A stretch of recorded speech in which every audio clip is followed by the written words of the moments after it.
Mga ka-ignition no, usa jud sa prueba na paspas kaing panahon, paspas kay modaga ng oras is kanang gitawag nato nga pagbuhat og daily upload diri sa YouTube, Facebook and TikTok no. Kay kini siya tong daily vlog is ato ning gisugdan December 1 pa 2024 ug karon December 25 na. So ingana no kay imong imaginon kano sa ara man tong December 1 murag dugay naman to pero kana siya nahitabo dali ra jud kay siya mga ka-ignition kay karon 25 na. So kay imo na siya makita sa akong timeline sa akong Facebook no ug sa YouTube na kada adlaw jud ta nagabuhat og video. Kana siya wa jud ta kahibaw nganong grabe nakapaspas ang panahon karon no. Kung mo maka-ignition no sa inyong comment ana anong paspas man kayo ang panahon karon.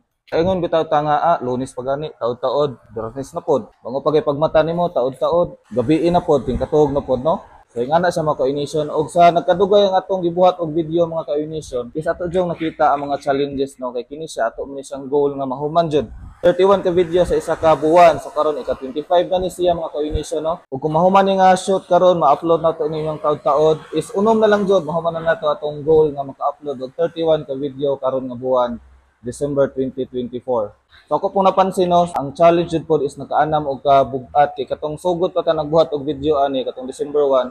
Tib-on man nato tog shoot sa weekend mag-shoot mo tag video tapos isaw na nato edit din ato na lang po i-upload kada adlaw. So karon yung napansin is nagkaanam na jud og kalisod para labi na sa kuha mabtan jud tag kakapoy, kalaay og katapol no pero kaya gyud natong 25 ka adlaw mga ka-ignition. Kanina ba nga unom na lang. Karon ato ning humanon kay grabe na kay kugsog sa ulan sa gawas no. Git-git na kayo di na ta makita ani no. Amping diha mga ka-ignition kung asa ta karon nagpundo og may hapon sa inyong tanan. Bye.